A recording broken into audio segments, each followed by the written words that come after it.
Hey guys, Motorcarnut here. Today we're discussing bent valves. What does a bent valve look like?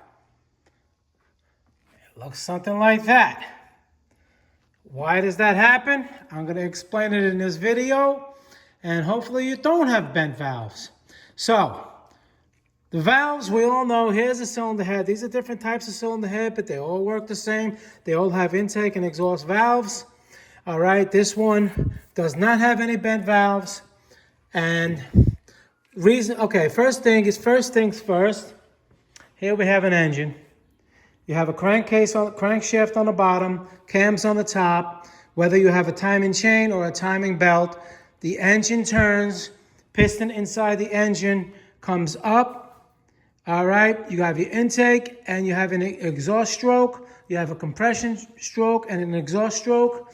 And when you're coming up to compression, the valves, here's the lifters. These cams, they push down, all right, on the valves to open or close them on a predetermined angle of how everything is timed on the engine. Right now, we have no pressure on the valves, so they're closed. So when they're closed, you're on your compression stroke, number one cylinder, doesn't matter. All these valves are supposed to stay closed, all right? Now, if for some reason timing jumped, timing belt jumped the tooth, timing chain stretch, and the piston is going to make contact with the valve because the valve now is supposed to be closed. When this comes up to compression stroke, all these valves are supposed to be nice and closed. If they're not closed for one reason or another, the timing jump, this valve is still open, it's going to hit it. And when it hits it, all right, it's going to bend it. Now, you see over here, there's no cam in here. So all these valves, without the cam in here, and the lifters are not pushing down or releasing, there's nothing here. They all should be up. Like this one right here. These are all seated. Nice. One is missing, but they're all seated.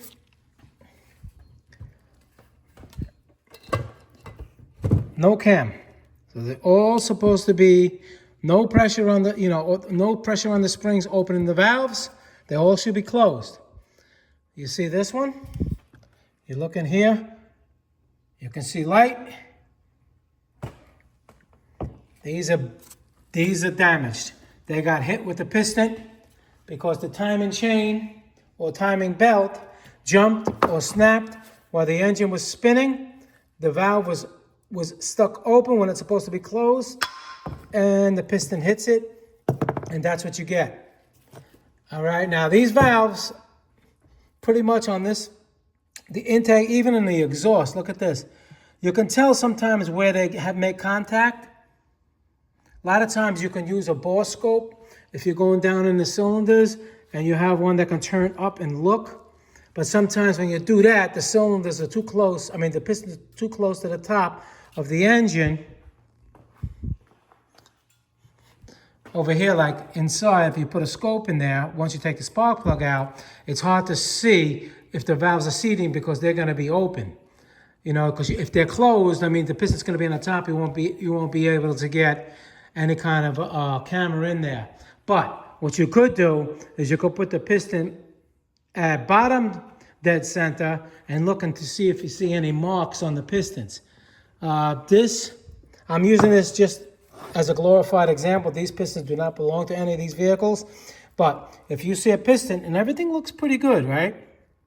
But then you see like some kind of a mark where this piston might have struck the valve, then you know that's not a good situation, because chances are, especially if the car is not starting or misfiring, or you have low compression in that cylinder or many cylinders, that the timing of the events got messed up and the pistons hit the valves and the head has to be rebuilt or replaced.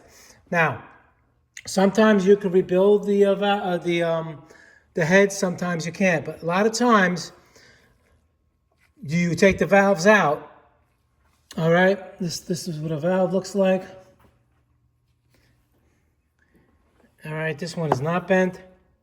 but they'll be all bent. So when you take them out, there's going to be a valve guide, right? That valve guide is right there. Now, if that's cracked, then you have to replace a new valve guide. You have to bring it to the machine shop. If it's not cracked, then you can get brand new valves and you can put them back in, relap them, and make sure the deck is straight, and you can rebuild the head, save a lot of money. I have a lot of videos on how to do that, so you want to check them out. But basically, I'm just trying to explain what a bent valve looks like. Even when you take off your head, you may think that, okay, this is normal, they're open, you know, these are open, but no. There's no pressure on these cams. There's no cams in here. These are all supposed to be seated like on that head. All right? So this one, forget it. Matter of fact, I think all of these are bad.